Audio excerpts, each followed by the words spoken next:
ushirika na wewe, ewe Roho, mimi nataka ushirika na wewe, Roho, mimi nataka ushirika na wewe.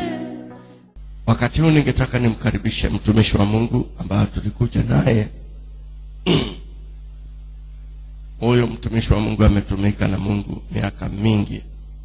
Tangu akiwa kijana mdogo alimpokea Yesu. Wakati huo kulikuwa na ufufuo mkubwa katika East Africa nzima, na tangu wakati huo amekuwa mstari wa mbele kupigania imani, na amekuwa mchungaji kwa muda mrefu sasa. Lakini kitu kile zaidi nashukuru Mungu kwa ajili yake, si wale wachungaji wanapita njia hivi kombo. Huyu ni mtumishi wa Mungu, ametembea katika njia ya Mungu na ni kielelezo kikubwa katika nchi yetu ya Kenya. Kwa hivyo hebu nimkaribishe mchungaji Donald Mutiso aje atuletee neno katika jioni hii ya leo, na kuhakikishia tutabarikiwa sana. Asante. Bwana sifiwe. Na wasalimu tena katika jina la Yesu Kristo. Hamjambo? Amen. Tunawapenda na shukuru sana askofu pamoja na mama, wamefanya kazi kubwa sana kutulisha na kutulinda, na tunashukuru sana kwa kanisa na uongozi pia. Na mshukuru askofu wetu aliyetuleta kwa marafiki zake, na tumefurahia mikutano siku hizo zote. Hatua tunaleti tu neno, tunakuja zote, tunakuwa mbele za Mungu. Mungu huwa ananena nasi. Bwana wetu apewe sifa. Haimaanishi ya kwamba unaposimama mbele kuhudumia watu ati wewe ndio unapeana. Tunapewa zote na Mungu. Bwana wetu apewe sifa.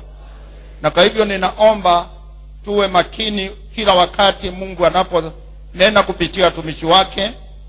Analo kusudi na kuna maana ya ujumbe wake. Bwana atapewe sifa. Ningependa tuangalie Biblia zetu katika kitabu cha Second Chronicles, inaitwa nini? Mambo ya Nyakati wa Pili, mlango wa 34 kuanzia mstari wa kwanza. Askofu amekuwa akitupeleka zaidi sana kujichunguza sisi maisha yetu, mahali tulipo katika ufalme wa Mungu. Maana mara kwa mara tunajiunga na makanisa na tunakosa kujiangalia katika mtu wa ndani, sehemu yetu katika ufalme wa Mungu. Na kama vile tumefunzwa, Mungu alitafuta wafalme wale ambao watashiriki naye katika ufalme wake. Mungu hakuja kuanzisha, Yesu Kristo hakuanzisha dini, alikuwa anatafuta wafalme, maana yeye alikuwa mfalme. Bwana wetu apewe sifa. Na kwa hivyo Mungu ametamani siku hizi ambazo tumekuwa hapa tumkaribie zaidi na tujijue sisi ni akina nani katika ufalme wake. Haleluya. Nilikuwa nikichunguza maisha ya huyu Josiah. Alikuwa kijana mdogo ambaye alizaliwa na akafanyika mfalme akiwa miaka 8. Na kabla yake alikuwepo mfalme ambaye hakuenenda vyema katika njia za Mungu. Lakini Josiah alipozaliwa alitafuta, maana kulikuwa na historia ya wana wa Israeli pamoja na Mungu katika ufalme wa Mungu. Na akajua ni kipi ambacho kimesababisha wana wa Israeli wasifanikiwe. Na kila wakati wana wa Israeli hawakutembea na Mungu, maisha yao yalikuwa magumu. Kila wakati hawakuandamana na makusudio yake Mungu, walipata taabu. Bwana wetu apewe sifa. Na ndivyo tulivyo katika kanisa siku za leo. Yale mambo yanayotupata tukiwa ndani ya kanisa ni kwa wakati tumeacha njia za Mungu. Maana Biblia inasema ya kwamba watakatifu wataishi kwa imani. Tunapoacha ile imani tunaanza mahangaiko na tunateseka sana. Lakini muda wote tunapotembea katika makusudio ya Mungu na kanuni zake, tunapata fuani, tunapata amani. Bwana wetu apewe sifa. Kwa hivyo ningeuliza ndugu yetu mchungaji atusomee kuanzia mstari wa kwanza afike wa 3 kwanza. Mambo ya Nyakati wa Pili, sura ya 34 mstari wa kwanza hadi wa 3. Yosia alikuwa na umri wa miaka 8 alipoanza kutawala, akatawala miaka 31 huko Yerusalemu. Akafanya yaliyo mema machoni pa Bwana, akaziendea njia za Daudi baba yake, asigeuke kwa kuume wala kwa kushoto. Kwa kuwa katika mwaka wa 8 wa kutawala kwake, naye akali mchanga, alianza kumtafuta Mungu wa Daudi babaye. Hata katika mwaka wa 12 akaanza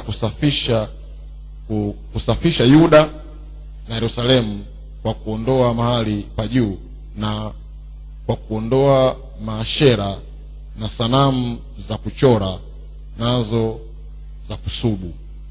Endelea mpaka mstari wa 8. Wakazibomoa madhabahu za Baali machoni pake na sanamu za jua zilizoinuliwa juu yake, akazikata na maashera na sanamu za kuchonga nazo za kusubu, akazivunja, akaziponda kuwa mavumbi, akayamimina juu ya makaburi ya hao waliozichinjia dhabihu. Akaiteketeza mifupa ya makuhani madhabahuni mwao. Akasafisha Yuda na Yerusalemu, na katika miji ya Manase na Efraimu na Simeoni mpaka Naftali akafanya vile vile, na katika maganjo yake pande zote. Akazibomoa madhabahu, akaponda maashera na masanamu kuwa mavumbi, akazikata sanamu zote za jua katika nchi yote ya Israeli, kisha akarejea Yerusalemu. Mstari wa 8. Hata katika mwaka wa 18 wa kutawala kwake, alipokwisha kuisafisha nchi na nyumba, akamtuma Shafani mwana wa Azalia na Maasela akida wa mji, na Yoa mwana wa Yoazi mwandishi wa tarehe, waitengeneze nyumba ya Bwana Mungu wake. Bwana wetu apewe sifa. Hebu tuombe. Baba, katika jina la Yesu Kristo, nasimama mbele za watu wako kama chombo, na kusihi ewe Mungu ukaweze kunena nasi kupitia mimi kama chombo. Naomba Mfalme ukanipe usemi, na naomba Roho wako Mtakatifu akawe mtafsiri, akaweze kutujuza yote yaliyoko katika moyo wako. Nyenyekea na kusujudu mbele zako. Naomba Mungu ukasikike na sauti yako isikike kutoka madhabahuni, na Mfalme ukajitwalie sifa na utukufu katika haya yote, na ni katika jina la Yesu Kristo Mwokozi wetu tunaomba, amen. Bwana apewe sifa. Kama nilivyotangulia kusema, kabla ya Josia alikuwa Manase. Manase alikuwa mbaya mbele za Mungu, isipokuwa nyakati zake za mwisho alipotambua ya kwamba asongi na apenyi, akamgeukia Mungu. Bwana wetu apewe sifa.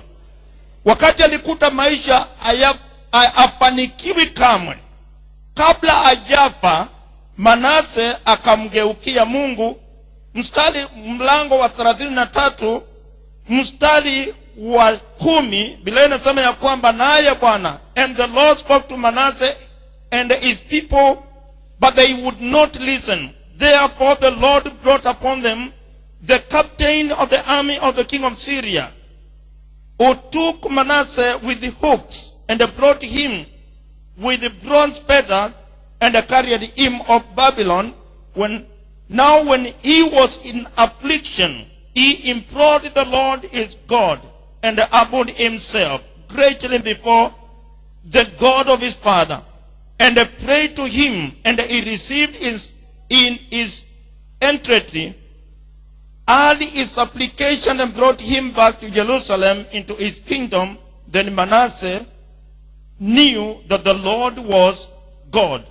Hebu tusomee huo mstari tafadhali. Naye Bwana akasema na Manase na watu wake, wala wasiangalie.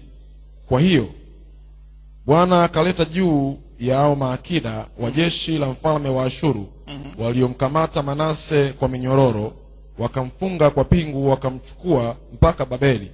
Hata alipokuwa katika taabu, akamsihi Bwana Mungu wake, akinyenyekeza sana mbele za Mungu wa baba yake. Akamwomba, naye akamtakabali, akayasikia maombi yake, akamrudisha tena Yerusalemu katika ufalme wake. Ndipo Manase akajua ya kwamba Bwana ndiye Mungu. Unaposoma haya maandiko, Manase alijaribu njia zake zote, akaenenda katika njia zake zote, akaenda katika shauri zote na maagizo yote ya wanadamu.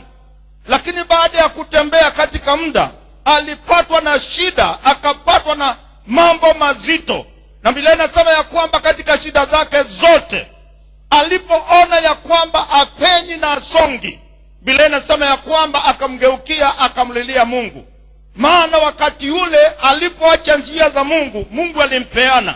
Na maandiko inasema ya kwamba akaja akachukuliwa na akapelekwa katika Babiloni, na mateso makuu ikampata. Na katika shida zake zote, Biblia inasema ya kwamba Mungu akamrehemu alipomlilia Mungu. Wapendwa, Mungu ana sauti mbili. Sauti ya kwanza umsikie yeye, na ya pili usipomsikia, kama amekuchagua, atakupeana kwa mateso na shida. Bwana atape sifa. Wengi wetu wameokokea karibu na kaburi. Usimgoje Mungu mpaka wakati utakuwa kando na kaburi ili umgeukie Mungu.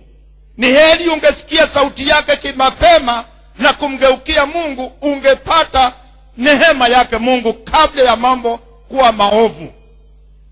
Kwetu sisi wale ambao tumeitwa na Mungu, tunaishi kwa neema ya Mungu, si kwa mawazo yetu, si kwa njia zetu, si kwa sababu ya juhudi zetu.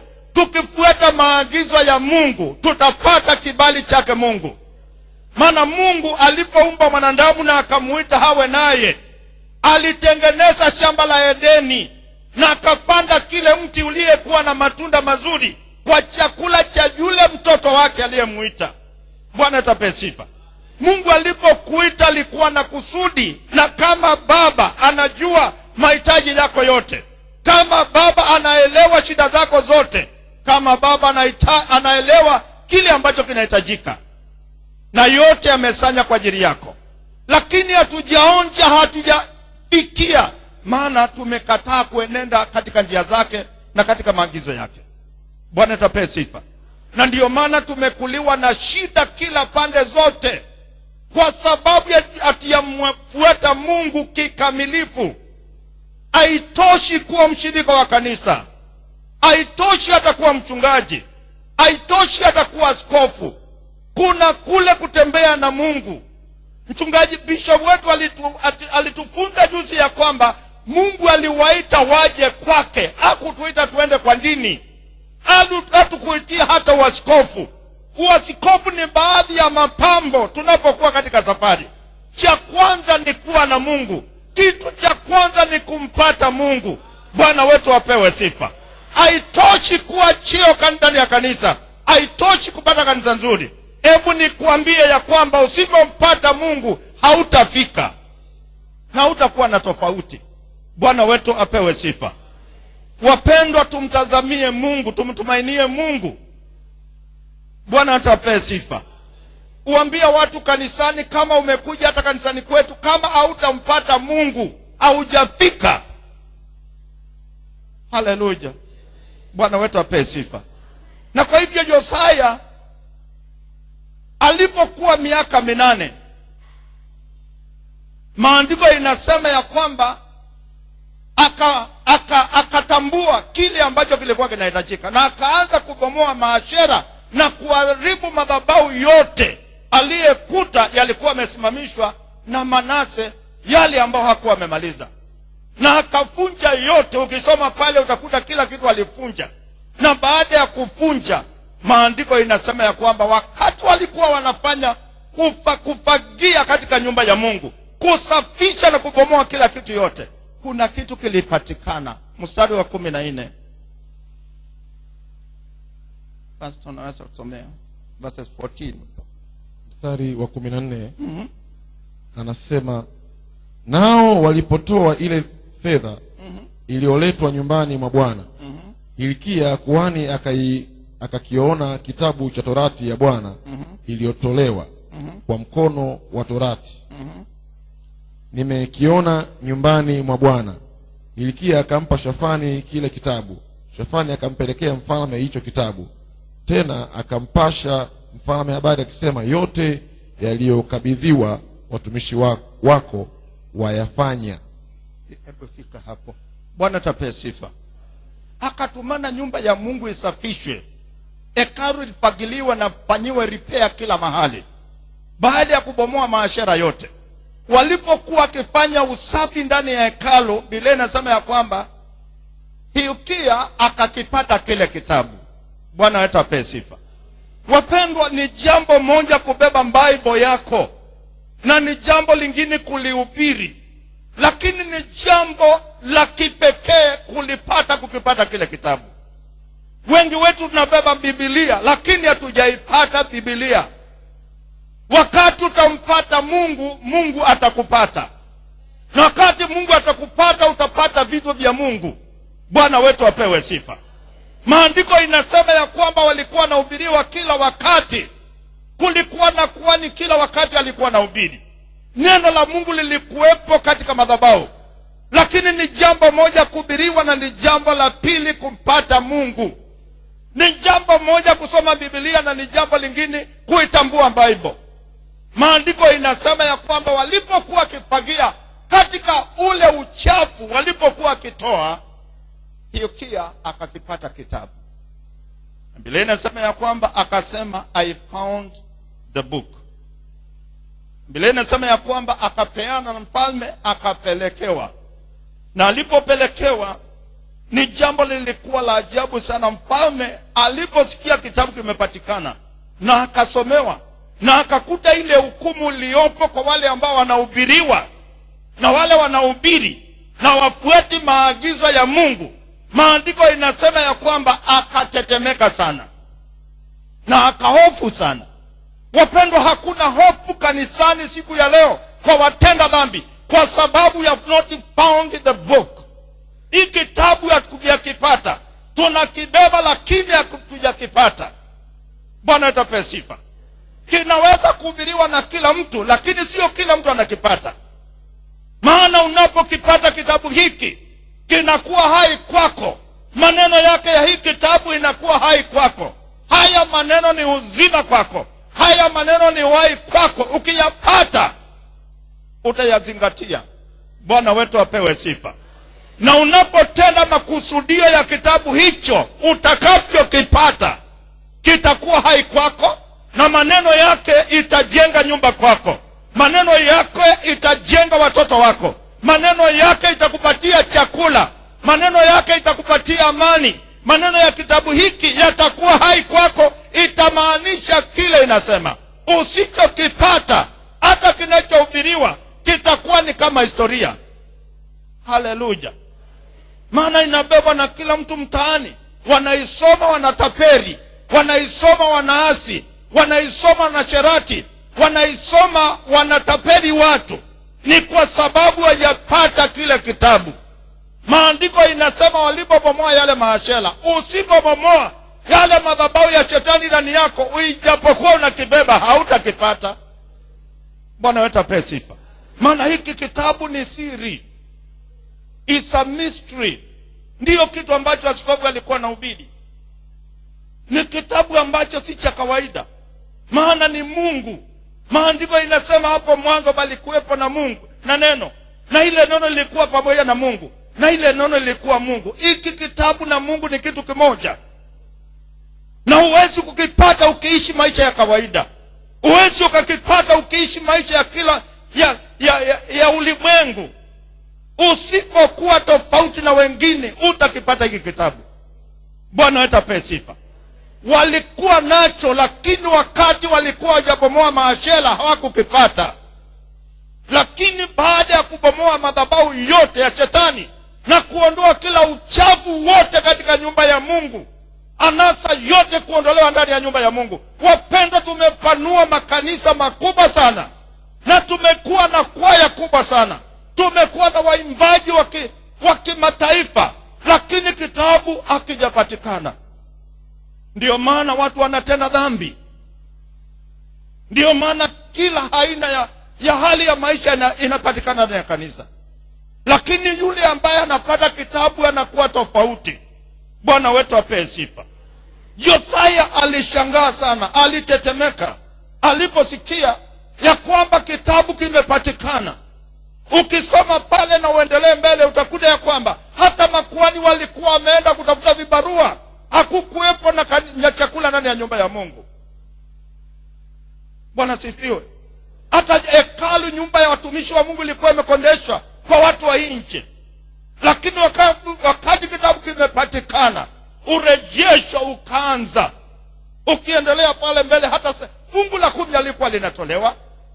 Maana kitabu kilikuwepo, lakini kilikuwa kimefichika machoni pa watu. Ulimwengu ulikuwa umechukua ushukani juu ya madhabahu. Sauti ya Mungu haikuwepo, haikuwa inasikika. Lakini wakati walifagia hekalu na wakabomoa madhabahu yote, wakafunja yote, urejesho ulirudi na kitabu kikaanza kuongea. Kitabu kikaanza kusikika. Mema ya kitabu ikaanza kuonekana. Maandiko inasema ya kwamba mpaka chakula kikarundikwa, mapesa zikarundikwa. Tumishi wa Mungu akauliza, na hii yote imetoka wapi? Na mlisema watu ni maskini, mlisema ukame upo, ukutanga pesa hazipo, imetoka wapi? Bila inasema ya kwamba wakasema tangu watu waanze kutoa, Mungu amewabariki na wamekula, wamezaza. Wakati kitabu kitapatikana, urejesho utapatikana, utele wa amani utapatikana, afya itapatikana tena, uzima utapatikana tena, utajiri utarudi katika nyumba ya Mungu. Maana utajiri ni sehemu ya ufalme wa Mungu. Bwana wetu apewe sifa. Biblia inasema dunia na vyote vinajaa. Dunia ni mali ya Mungu, si mali ya ulimwengu, ni mali ya Mungu. Lakini watu wa Mungu wasipopata kitabu, hawatapata mali ya Mungu. Usipopata kitabu, utapata Mungu na Mungu hatakupata.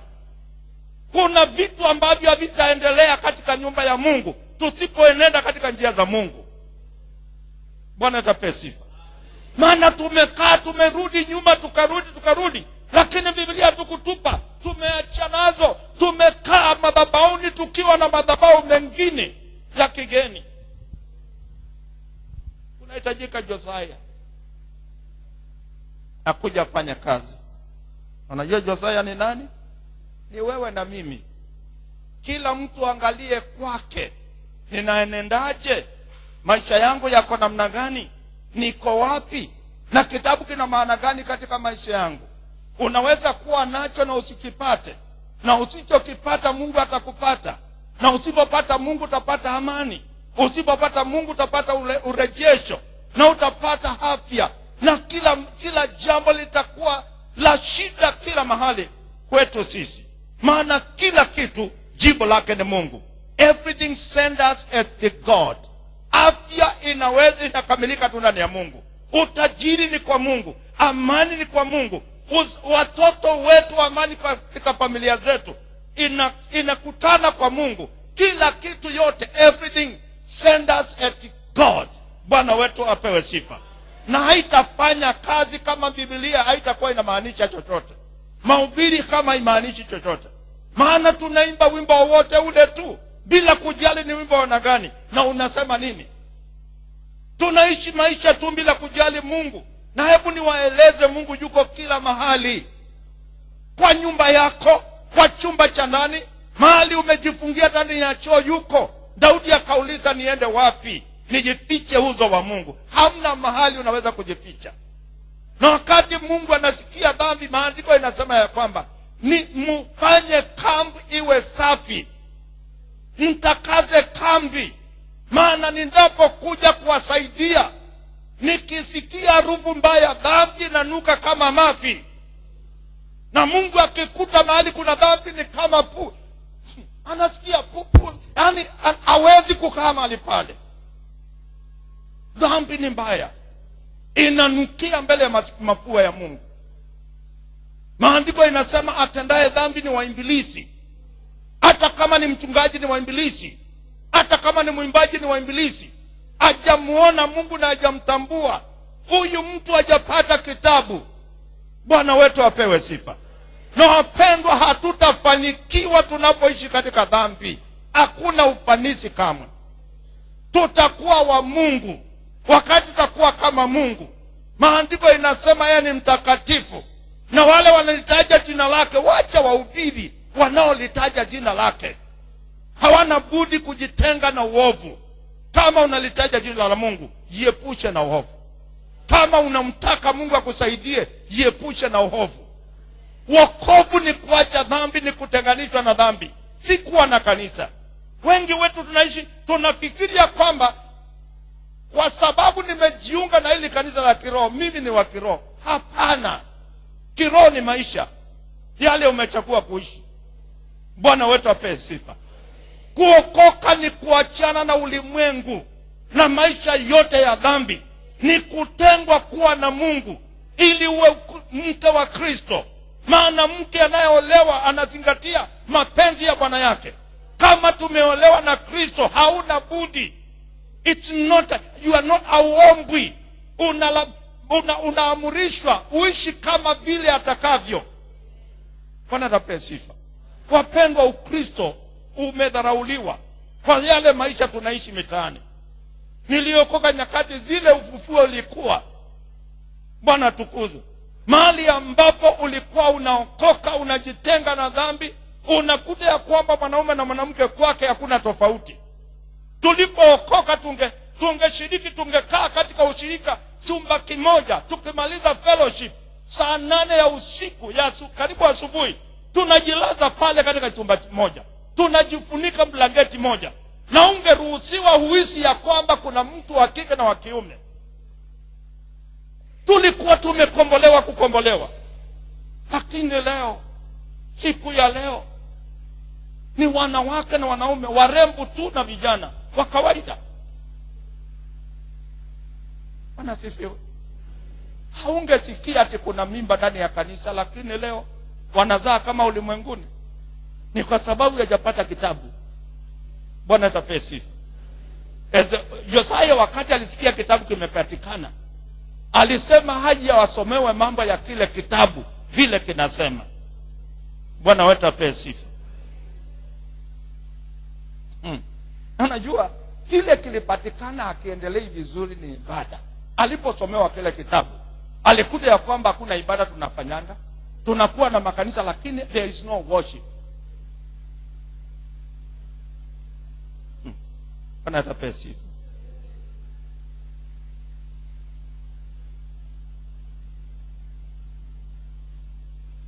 Hebu ndugu tusomee kuanzia mstari wa 18. Mstari wa 18. Shafani mwandishi akamweleza mfalme akisema, Hilkia kuhani amenipa kitabu. Kuhani amenipa kitabu. Shafani akasoma ndani yake mbele ya mfalme. Ikawa mfalme alipoyasikia maneno ya Torati, aliyararua mavazi yake.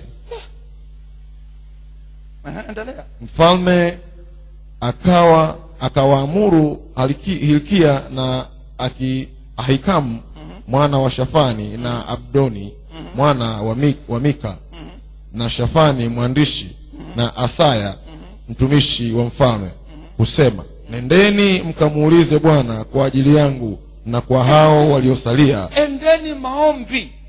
Muende mahali mlimani kwa maombi. Tumesomewa kitabu, lakini endeni muulize Mungu kuhusu mimi.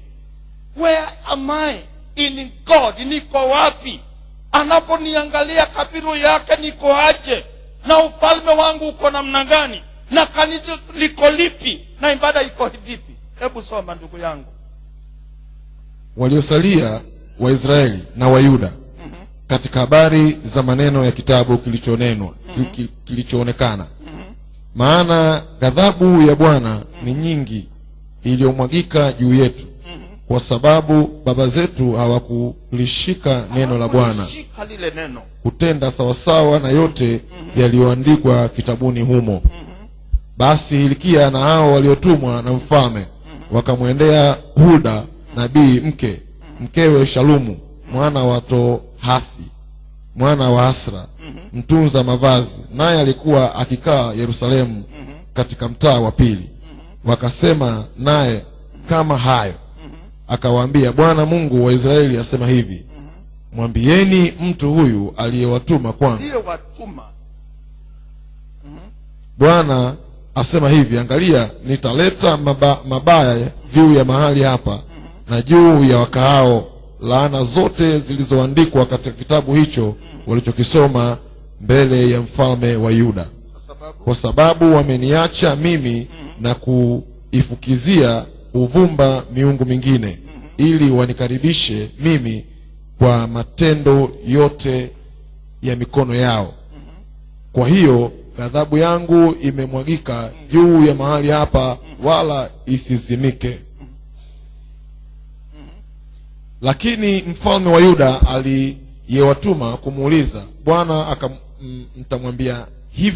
mtamwambia hivi, Bwana Mungu wa Israeli asema hivi, kwa habari ya maneno uliyoyasikia, kwa kuwa moyo wako ulikuwa mororo, nawe umejinyekeza mbele ya Mungu uliposikia maneno yake juu ya mahali hapa na juu ya wakaao, ukajinyekeza mbele zangu na kuua mavazi yako na kulia mbele zangu mimi, nami nimekusikia, asema Bwana. Tazama, nitakukusanya kwa baba zako, nawe utawekwa kaburini mwako kwa amani, wala macho yako hayataona mabaya yote nitakayoyatetea. 29. Ndipo mfalme akapeleka wajumbe, akawakusanya wazee wote wa Yuda na Yerusalemu. Akapanda mfalme nyumbani kwa Bwana na watu wote wa Yuda na wenyeji wa Yerusalemu na makuhani Walawi na watu wote wakubwa kwa wadogo, naye akasoma masikioni mwao maneno yote ya kitabu cha agano kilichoonekana nyumbani mwa Bwana. Akasimama mfalme mahali pake, akafanya agano mbele za Bwana, kumfuata Bwana na kuzishika amri zake na shuhuda zake na sheria zake kwa moyo wake wote na kwa roho yake yote, kuyatenda maneno ya agano yaliyoandikwa kitabuni humo. Akawafanya wote walioonekana katika Yerusalemu na Benjamini walikubali, na wenyeji wa Yerusalemu wakafanya sawasawa na agano la Mungu baba zao. Naye Yosia akayaondolea mbali machukizo yote katika nchi zote zilizokuwa milki ya wana wa Israeli. Hebu fika hapo kwanza. Bwana atape sifa. Baada ya hao kusomewa kile kitabu na kutumana, Mungu akaulizwe, na wakaenda kwa mwanamke mmoja, naye akawaulizia kwa Mungu na akawatuma ya kwamba ghadhabu ya Mungu imeachiliwa na laana imeachiliwa juu ya wote wanayesikia maneno ya kitabu na wazingatii na wayafuati. Wapendwa, yale madhara tunayaona katika maisha yetu na nyumba zetu, umaskini uliopo ndani ya kanisa, ni ghadhabu ya Mungu. Ni kwa sababu tumesikia maneno ya kitabu na haitujalishi. Kila mtu anatenda aonavyo, na hakina maana tena, hakina uwezo tena juu yetu. Wapendwa, tuliokolewa tutenganishwe na dunia. Si kuokolewa tu kujiunga na makanisa, haitoshi. It's not enough. Bwana wetu apewe sifa. Maandiko inasema akasomewa ghadhabu ya Mungu, lakini hawakusimama hapo. Maandiko inasema Josia akaamuru watu wote wamrudie Mungu na wafunje maashera zote, kila nyumba, kila mtu, kila kabila, wote wamgeukie Mungu ili wapate fahari, neema na kibali cha Mungu. Wapendwa, huo ndio mwito wa Mungu kwetu sisi. Huyu Mungu tulikuja kwake, ako na wivu. Hawezi kukushiriki na shetani. Kama wewe ni wake, jitenge na wengine, uwe wa Mungu pekee, na utakuta wema wa Mungu. Unajua, wengi wetu tujajua wema wa Mungu kwa sababu hakuna wakati uliwahi kusimama kwa Mungu pekee. Tunasimama mguu mmoja kwa Mungu na ule mwingine katika neutral ground. Sisemi ya kwamba tumeenda mguu mwingine kwa shetani. Tunasimama mahali ambapo mambo ikiharibika pande hii, nitaenda pande hii. Lakini hebu jameni niwaambia kwamba huyu Mungu ni mwema. Hii hewa tunayepumua ni yake. Dhahabu na fedha ni mali yake. Utajiri wote wa ulimwengu ni mali ya Mungu. Kama tungekuwa 100% kwa Mungu, wapendwa, tungeonja wema wa Mungu, maana yeye ni mwema. Bwana wetu apewe sifa. Na hamna chochote. Biblia inasema ya kwamba sikumuita Yakobo anitumikie bure. Maandiko inasema yule atakayenitumikia hata kosa kitu chochote chema. Na maandiko inasema onjieni muone ya kwamba Mungu ni mwema. Jameni, ni kwa sababu tunakaa miguu moja kwa Mungu na mwingine mahali pengine. Ndugu zangu, wema wa Mungu ni wa ajabu. Wale waliyemtumikia Mungu waliinuliwa, na wapo katika Biblia waliyesimama, wale ambao walisimama katika imani hii na wakakataa kucompromise. Daudi alisimama, Joseph alisimama. Bwana atapewe sifa. Na wengine wengi, na Gideoni alisimama. Alikutwa akipepeta ngano, wana wa Israeli wakiwa wametenda dhambi na machukizo mbele za Mungu, na Mungu akawapeana kwa maandui. Kila wakati Mungu anapoona uzingatii mapenzi ya Mungu na anakupenda, huwa anakupeana. Wengine kwa magonjwa, wengine kwa shida, wengine kwa mateso, wengine kwa hiki na kile. Na haikui ni kwa sababu anakuchukia. Ni hili sababu uweze kufikiria na kugeuka na kumtazama Mungu. Maandiko inasema ya kwamba wakati Manase alimuacha Mungu, Mungu alimpeana. Alipocharazwa alimtafuta Mungu, na alipotafuta Mungu, Mungu akasikia kilio chake, na aliposikia kilio chake akampatia urejesho. Na Manase akabomoa madhabahu ya baba yake, na Manase akafukuza, akatoa yote yaliyochukizwa. Asa ni mwingine alipokuta ya kwamba baba yake alikuwa mtu wa madhabahu ya kigeni. Maandiko inasema Asa alibomoa maashera zote za baba yake, na akafukuza mama yake kuwa queen, maana alikuta ya kwamba mama yake alikuwa mchawi. Bwana atapewe sifa. Akamfukuza kuwa malkia, kwa sababu alikuta ya kwamba alikuwa na uchawi ndani ya nyumba ya Mungu. Wapenzi, Mungu hawezi kuchanganyishwa. Bwana atapewe sifa. Na tukimjua huyu Mungu na tufuate maagizo yake, tutapata fahari ya Mungu, tutapata kibali na neema ya Mungu. Bwana atapewe sifa. Kila wakati watu walipotambua na kugeuka kuacha njia za ulimwengu na njia za giza na kumgeukia Mungu, Mungu alipata pumziko. Wakati umefika, na ninahisi wakati ni huu, kanisa la Mungu, tuachane na ulimwengu, tufuatilie ya Mungu. Maana kwa Mungu utapata pumziko. Maandiko inasema ya kwamba Israeli walipata pumziko wakati wa Daudi, na wakati wa Samueli Israeli walipata pumziko. Ukifuata hao watu wote, waligeuza watu wote kumtazama Mungu. Wapendwa, kuna wakati wa pumziko unapozingatia na kufuata maagizo ya Mungu. Bwana wetu apewe sifa. Biblia inasema ya kwamba na Josiah akaondoa machukizo yote katika nchi yote nzima. Mstari wa 33. Mstari wa 33. Naye Yosia akayaondolea mbali machukizo yote katika nchi zote zilizokuwa milki ya wana wa Israeli. Akawafanya wote walioonekana katika Israeli kutumika, naam, wamtumikie Bwana Mungu wao. Siku zake zote hawakuacha kumfuata Bwana Mungu wa baba zao. Bwana wetu apewe sifa. Ninahisi ya kwamba tumefika hapo katika wakati wetu. Maana nyakati zile unafuata kila ufalme, walipokuta mambo mabaya yamewapata, walikuwa nageukia Mungu. Na walipomgeukia Mungu, Mungu aliingilia hali yao, walipata amani, walipata pumziko. Wakati wa leo makuhani wako wapi wakutuambia ya kwamba hii ni kwa sababu ya uovu ulioko katika nchi? Ni nani aliye na suluhisho? Ni kanisa, si mahali pengine. Suluhisho la nchi hii ya Tanzania iko ndani ya kanisa, haiko katika siasa. Suluhisho ya nchi iko ndani ya kanisa. Maana Torati ilipatikana katika hekalu, aliyeipata ni kwani. Bwana atapewe sifa. Hilkia alipata, na alipopata akasema nimepata kitabu. Wapendwa, kwa nini usipate kile kitabu? Hiki kitabu kianze kuwa cha maana. Huwezi kulala bila kusoma. Ukiamka asubuhi, kabla ya kufungua kinywa, unasoma kile kitabu. Ikifika saa ya mchana, kabla hujakula chakula cha mchana, unasoma kile kitabu. Ukipata kitabu hiki kitabu kina suluhisho ya nyumba yako.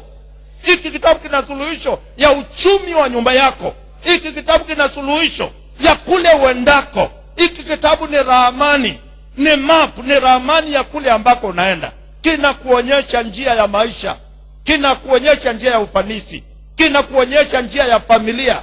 Kama unataka kuolewa, hiki kitabu kina suluhisho ya ndoa ama ya mchumba kama ungali unatafuta. Hiki kitabu kina suluhisho ya utajiri kama wewe unataka kuanza biashara.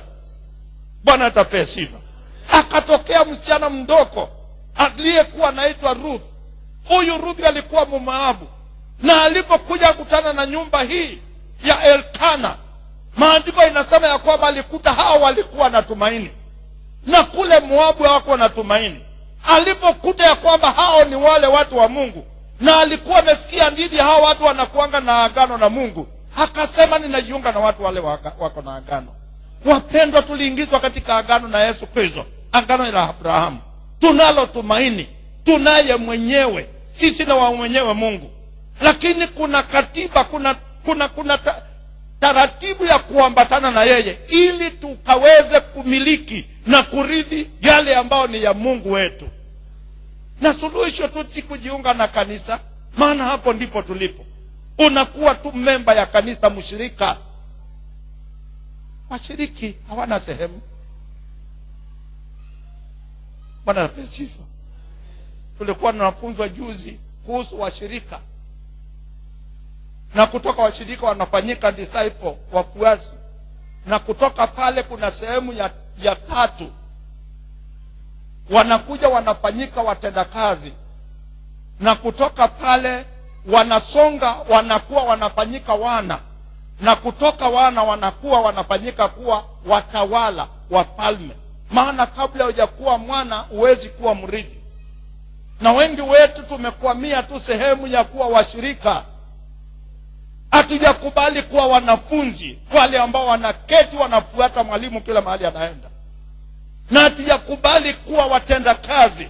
Maana unapokuwa mwanafunzi, baada ya kufunzwa, una practice yale ambao umefunzwa, unakuwa mtenda kazi. Na baada ya kupractice yale umefunzwa, unakomaa. Bwana wetu apewe sifa. Unafanyika mwana. Kuna sehemu ambayo wana tu na mababa ndio wanatembea. Abrahamu alipofika chini ya mlima, aliacha punda na watenda kazi, akapanda na mwana. Bwana wetu apewe sifa. Inapokuwa ni mlima wa kupanda, si kila mtu anapanda. Washirika wapandi na wanafunzi wapandi, ni baba na wana ndio wanapanda. Na wapendwa, hii safari ni ya kukua. Kabla ya kuwa mrithi, kuna mambo ya kutimiza katika maisha. Maana Ukristo si kuokoka tu na kuketi pale. Unakuja unakaa kule mbele, uwajibiki. Mhubiri mwingine akasema ya kwamba alikutana na mtu mahali katika mji fulani, na akakimbia akamsalimia, akamwambia, askofu, Bwana asifiwe. Haunikumbuki? Akamwambia, sikukumbuki. Akamuuliza, kwani wewe ni nani? Nilikuwa mshirika wako. Akamwambia, basi sikujui. Unajua ni kwa nini? Ni kwa sababu yeye alikuwa mshirika. Washirika wajulikani na wachungaji. Wale wanaojulikana ni watenda kazi. Maana wanapatikana wakipagia kanisa, wanapagia vyoo, wanafanya kazi, wanawajibika. Washirika hawana sehemu, hawajulikani. Tafadhali unapookoka, tafuta nafasi ndani ya ile kanisa. Tafuta kuwa kitu. Mungu anaita kuwa watenda kazi, haiti kuwa shirika. Na Mungu, mbingu sio washirika. Mbingu ni ya wana, wale ambao ni warithi. Bwana wetu apewe sifa. Wale wanatambua sauti ya baba. Baba akinena, anasema, saa unaniambia nini? Hao ndio watu ambao wanarithi. Bwana apewe sifa. Na usitapeliwe. Ninasema ya kwamba hiyo ni Kiswahili ya Kenya. Usitapeliwe na watapeli. Ukiambiwa kwamba ndugu, pokea baraka, utapokea. wewe ni nani? Wewe ni mshirika, hujakuwa mwanafunzi, hujakuwa mtendakazi, hujakuwa mwana. Urithi ni wa wana tu. Hiki kitabu ukikipata kina sauti yake na kina uwezo na mamlaka yake. Bwana atapewa sifa. Kwa hivyo wapendwa, kuwa utoke sehemu ya kwanza, ya pili na ya tatu mpaka ya 4, uweze kuhitimu kuwa mrithi, ukue katika kiroho. Haleluya. Uweze kumiliki mambo ya Mungu na baraka za Mungu. Bwana wetu apewe sifa.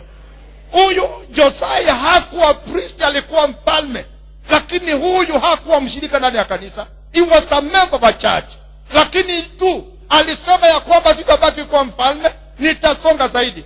Licha ya kuwa mfalme, alikuwa anazingatia Mungu anasema nini, na alikuwa anafuatilia makuhani kuwauliza tunaendaje, ibada iko namna gani, na aliwasaidia kazi ya huduma. Bwana apewe sifa. So brethren, tuamuke. Mungu apendi watu wa mchanganyiko, apendi mchanganyiko. Muimbaji msharati, pastor muuni, mwingine sijui ni nini, dada muimbaji lakini ni mwovu. Wapendwa, tuchungane sisi kwa sisi. Bwana apewe sifa. Na yule anaende vizuri ambiwe, ndugu, lainisha njia zako. Mungu apendi watu wa aina yako. Tusaidiane sisi kwa sisi. Bwana apewe sifa. Josiah akatengeneza madhabahu. Na Biblia inasema ya kwamba baada ya kutengeneza madhabahu na kuzingatia kweli katika nyumba ya Mungu, Israeli wakaanza kuwa na Pasaka, wakarejesha. Ukisoma pale mbele utakuta ya kwamba makuhani walikuwa hawajajitakaza na walikuwa wamepita muda bila kuwa na Pasaka ya Mungu. Ni kwa sababu kitabu kilikuwa kimepotea. Unaweza kuwa na Bible na haifanyi kazi, unakuwa nalo lakini unaingunguta kumbi. Wakati unakuja kanisani haina faida, haina maana. Unachapana na mke wako nyumbani, watoto ni waazi. Kitabu kilipotea, ijapokuwa kipo lakini hakifanyi kazi, hakina maana maishani mwako. Wapendwa, wakati umefika sisi kuanzia sisi wachungaji tujirudie sisi. Bwana wetu apewe sifa. Tujitazame na kioo cha neno la Mungu. Iki kitabu kianze kufanya kazi maishani mwetu.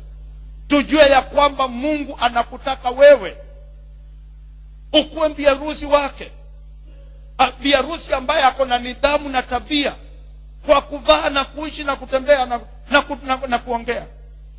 Tumwakilishe Kristo kila mahali tulipo. Mahali umeandikwa kazini, iwe ni kama Kristo yuko pale. Maisha yako ni ya Mkristo, tabia zako ni za Kristo, maongeo yako inawakilisha mbingu na Mungu. Bwana wetu apewe sifa. Unaheshimisha mchungaji wako. Tunasoma kuhusu mjakazi mmoja mdogo ajuli ambaye kwa sababu yake Naamani aliokoka. Akasema ya kwamba kuna mchungaji katika nchi yangu, kama mtumishi wao, kama bwana wangu angeenda kule katika ile nchi, angalipona ugonjwa wake wa ukoma. Tunahitaji washirika wa aina hiyo, watumishi wa Mungu, wale ambao wanatambua watumishi wa Mungu, wale ambao Mungu aliwaweka juu yao, wale wanazingatia, wanalinda imani na wokovu wao. Kanisa tumetusiwa na tumeacha kuwa nuru ya ulimwengu. Mahali ulipo unastahili kuangaza. Ile inasema si ni chumvi ya ulimwengu. Chumvi kazi yake ni kuhifadhi. Tunastahili kuhifadhi maisha za watu. Tunastahili kuwakilisha Mungu. Tunastahili kudhihirisha ukuu wa Mungu na uwepo wa Mungu kila mahali tulipo. Tumwakilishe Mungu kwa maisha na tabia zetu. Bwana wetu apewe sifa. Ili Mungu aheshimishwe, na akiheshimishwa ataachilia baraka. Biblia inasema ya kwamba hatakosa kuacha baraka nyuma. Akiheshimishwa ataacha baraka nyuma. Bwana wetu apewe sifa. Kwa hivyo wapendwa, wakati umefika tujirudie mara kwa mara. Ninaenda wapi? Haitoshi kuwa mshirika wa kanisa. Mimi ninafanya sehemu yangu ni ipi katika kanisa ya TNG? Mahali hapa tulipo ninafanya nini? Mimi ni wa namba ngapi katika ile kanisa? Na sehemu yangu ni ipi? Niko katika kundi ya wanaume, ama niko kwa vijana, ama niko kwa wamama, ama niko kwa waombezi, ama niko waimbaji? Unatafuta kikundi, unaingia, unakuwa sehemu katika huduma hii, unawakilisha Mungu na unalinda imani na wokovu, na unasema sitakubali dhambi ifanyike karibu na mimi, nitazuia, na ikishindikana nitasema kwa sauti. Na unamwambia nenda, kama usipobadilisha nitakusema. Bwana apewe sifa. Dhambi ikemewe, maana dhambi ni chukizo mbele za Mungu. Haipendezi, inanuka vibaya. Dhambi ni mbaya, na mahali dhambi ilipo Mungu anachukia. Ni mtakatifu, hawezi kushuka kiwango chako. Bwana apewe sifa. Karibu askofu.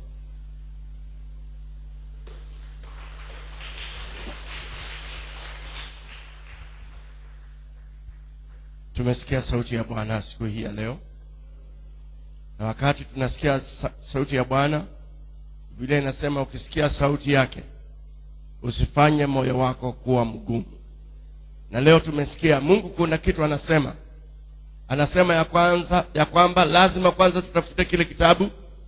Tena amesema tufuate maagizo ya hicho kitabu. Kanisa la Kristo, wakati umefika, lazima tujitakase, lazima tujiweke wakfu, maana Mungu anataka ajionyeshe mkuu kwa niaba yako. Mungu anataka aonyeshe nguvu zake kwa niaba ya kanisa. Mungu anataka nyumba yako iwe ni nyumba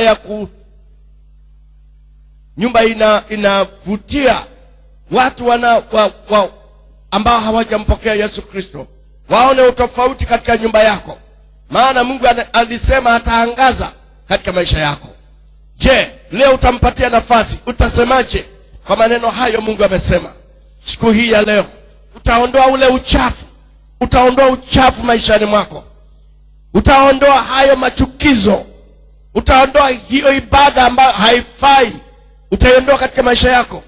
Ibada ingine ni ya siri, lakini Mungu anaiona na inanuka vibaya mbele zake. Hebu naomba siku hii ya leo, watakatifu tulio hapa, tuamue ya kwamba tutamtumikia huyo Mungu. Tutaondoa uchafu katika nyumba ya Mungu. Nasema tutaondoa uchafu. Ule uchafu ulio katika nyumba ya Mungu, siku ya kuiondoa ni leo. Mama, usiseme nitakuja kuondoa. Tunaondoa siku hii ya leo. Kuna Wakristo unakuta anabeba irizi, anafanya hivi. Hayo mambo tunayaondoa leo, kwa maana tumetambua Mungu ya kwamba tukiondoa haya maovu, Mungu analeta mabadiliko katika maisha yetu. Alifanya hivyo maishani mwa Manase, hata akamrejeshea ufalme wake. Alikuwa ameshushwa, lakini alipoondoa uovu, yeye akainuliwa. Na leo nasikia wakati wa kuinuliwa umefika, maana tutaondoa uchafu, tutaondoa maovu, tutaondoa sanamu katika nyumba ya Mungu. Kijana uliye hapa, ondoa uovu katika maisha yako, ibebe uiondoe. Mama uliye hapa, ondoa uovu katika maisha yako, nyumba yako itabadilika. Msichana uliye hapa, ondoa uovu, ndio uone vile Mungu alivyo mkuu katika maisha yako. Jina lake lisifiwe. Nasema jina la Bwana lisifiwe. Huo ujumbe ni ujumbe wa kutuponya. Unajua wakati Mungu anaongea maneno, ile daktari anafanya, anasema shida ni hii, na anakupatia dawa. Mungu ametuonyesha shida, na yeye pekee ndio mponyaji. Kwa hivyo lazima tukubali, tuseme ndio Bwana, hayo umesema nitafanya. Vile umesema nitaondoa uchafu, ninaondoa uchafu katika maisha yangu. Ninaondoa uchafu wa maneno, ninaondoa uchafu wa maisha, ninaondoa uchafu katika siri yangu ya maisha yangu. Ninaiondoa siku hii ya leo. Bwana asifiwe. Wakati tunafanya hivyo, magonjwa ingine hata utaombewa inaondoka leo katika jina la Yesu Kristo. Mambo mengine umekuwa, maombi ingine ulikuwa unaomba na uoni ikijibiwa, ukiondoa hayo mambo utaona vizuizi vinaondoka. Ndivyo Mungu wetu alivyo. Jina lake lisifiwe. Yeye upigania watu wake, yeye usimama pamoja na watu wake. Yeye ni Mungu wetu. Asifiwe na atukuzwe. Naomba tufunge macho yetu mbele zake. Hii ni siku ya kumlilia Mungu. Hii ni siku ya kuondoa uovu. Hii ni siku ya kuondoa maashera, miungu ya uongo, mambo yasiyofaa. Tunapofunga macho yetu mbele zake, uko hapa unasema nataka kuondoa maovu katika maisha yangu. Onyesha Mungu kwa kuinua mkono wako wa kuume. Unasema, Bwana, nikitazama maisha yangu naona kuna vitu za kuondolewa, inua mkono wako wa kuume. Kuna wengine, inua kabisa. Inua, unaona, unatazama maisha yako, unasema Bwana, naona kuna vitu nastahili niondoe leo, na Roho wako vile amesema nitaziondoa. Inua mkono wako. Kuna wengine, hiyo Mungu anaona hiyo mikono.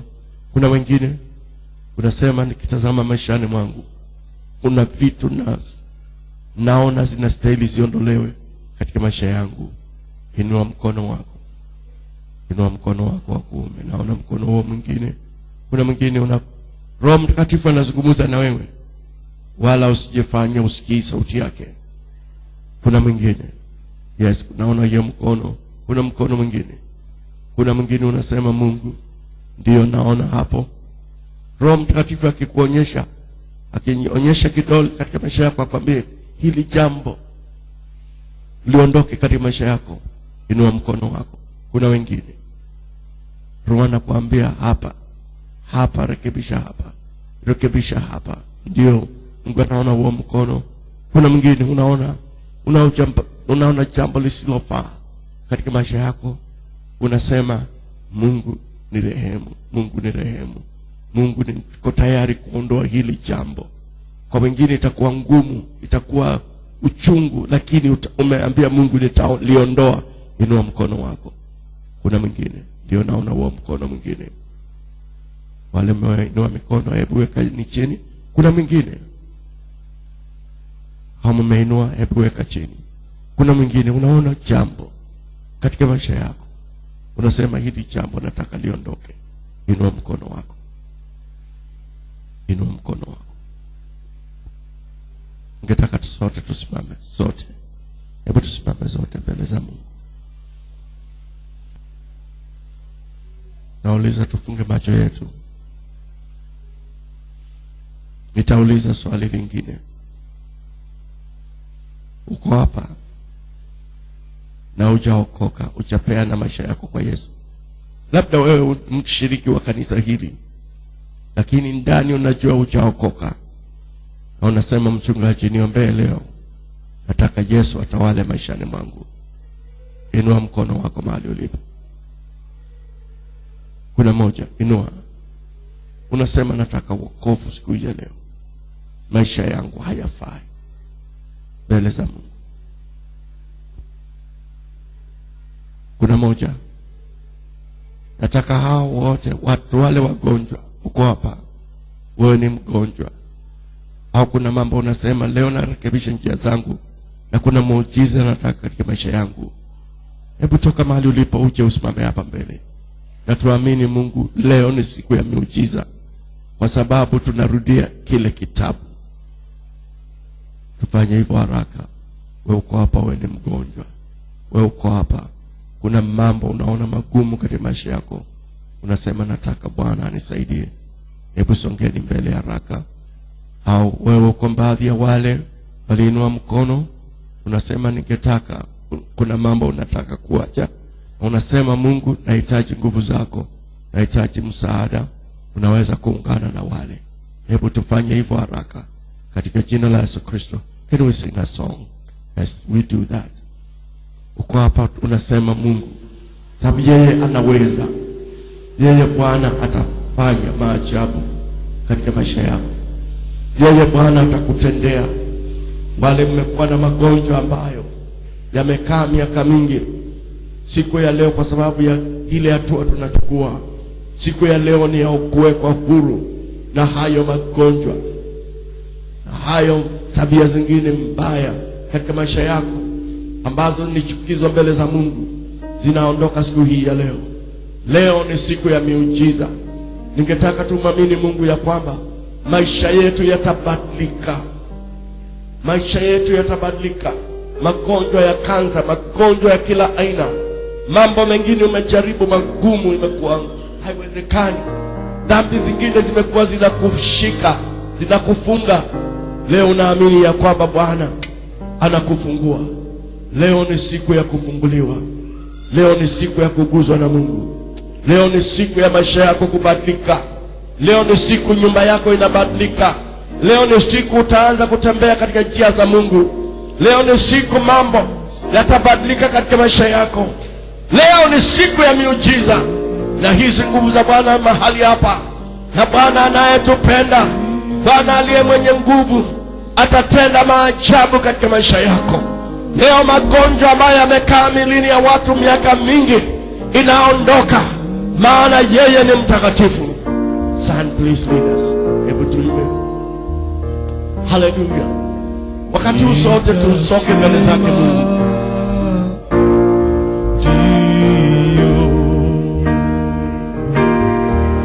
Nitasema ndio, ndio Bwana, ndio Bwana. Nitasema ndio, nitasema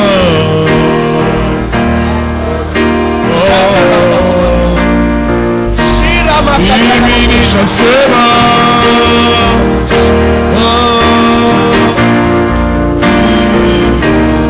ndio Bwana, ndio Bwana. Haleluya, haleluya. Nitasema ndio Bwana,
Tuinue mikono yetu.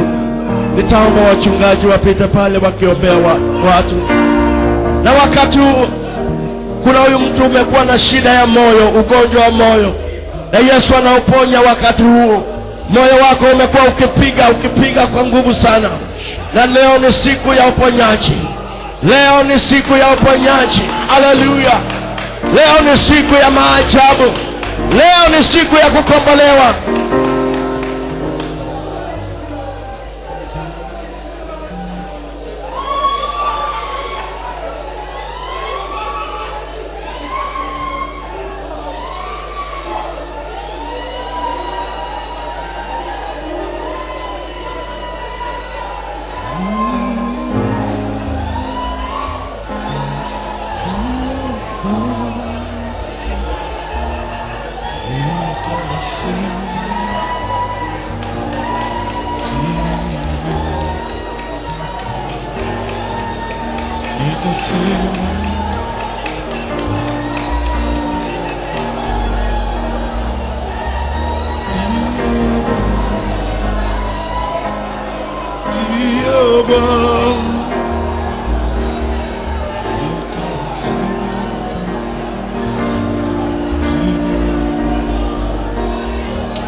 Nakushukuru Bwana, nakushukuru,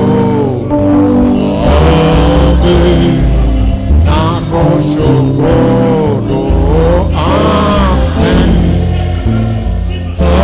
Haleluya.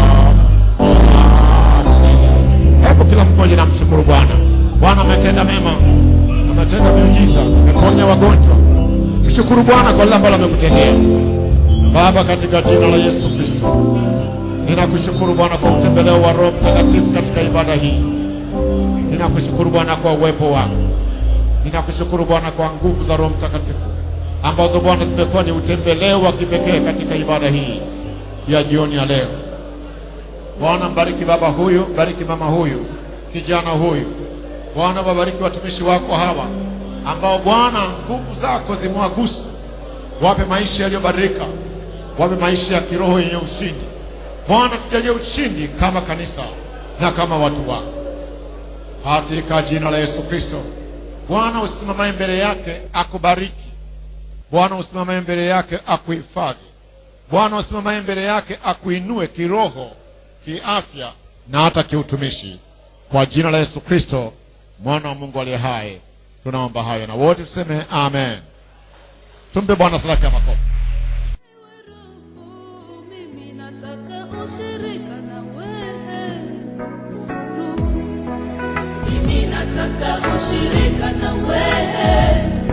Ewe Roho, mimi nataka ushirika na wewe.